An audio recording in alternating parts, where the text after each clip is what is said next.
Come cook with me మనందరి favourite chicken biryani. అసలు chicken ఇట్లా వాష్ చేయకుండా ఎవరైనా కుక్ చేస్తారా? మేము ఎప్పుడు చికెన్ తెచ్చుకున్నా ఫ్లాష్కి కూడా పెద్ద దావత్ అవుతుంది. నేను ఇండియాలో బిర్యానీ మేబీ ఒక 7 times తినుండొచ్చు. కెనడాకి వచ్చినాకనే అలవాటు చేసుకున్నా. అసలు ఆనియన్స్ ఏడిపిస్తాయి కానీ బిర్యానీలో ఫ్రైడ్ ఆనియన్స్ మాత్రం మస్ట్. అండ్ జరనా ఫ్రైడ్ ఆనియన్స్ని జడ్జ్ చేయకండి, నేను ఇట్లానే చేస్తా. నెక్స్ట్ పుదీనా తీసుకొని లీవ్స్ మాత్రమే తీసి వాటర్లో పెడితే రూట్స్ వచ్చేస్తాయి. అండ్ కొత్తిమీర, పచ్చిమిర్చి, జింజర్ గార్లిక్ ఇవన్నీ మిక్సీ చేసుకొని చంపిన చికెన్ని మళ్ళీ చంపి మంచి మసాలా స్పైసెస్తో మ్యారినేట్ చేస్తే పక్కన పడేస్తాం. ఇక్కడ ఫ్రెండ్స్తో ఉంటాం కాబట్టి వీకెండ్ ఏం ప్లాన్స్ అంటే బిర్యానీ.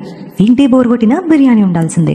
బయట రెస్టారెంట్స్లో ఏ ఆయిల్ యూజ్ చేస్తారో, ఎప్పటి చికెన్ యూజ్ చేస్తారో, ఏ రోజు చేసింది పెడతారో మనకి తెలియదు కాబట్టి అసలు కిచెన్లో మ్యూజిక్ పెట్టి అట్లా డాన్స్ చేస్తూ చిల్ అవుతూ ఆ చికెన్ మీద కొంచెం ప్రేమ పెట్టి బిర్యానీ చేసుకొని తింటే ఆ మజానే వేరు. నేనైతే ఎట్లొచ్చినా చికెన్ కాబట్టి తింటా అనుకో. డైట్ అని చెప్పేది ఏంటి అంటే భయ్యా ఏం తింటున్నామని కాదు, ఎట్లా తింటున్నాం, ఎంత తింటున్నాం అనేది ఇంపార్టెంట్. చూస్తావు కానీ అసలు లైక్ కొట్టావు కదా. మీన్ వైల్ గిన్నెల్ని ఫినిష్ చేసి రైతా రెడీ చేసుకొని తినడానికి రెడీ అయిపోయినాం.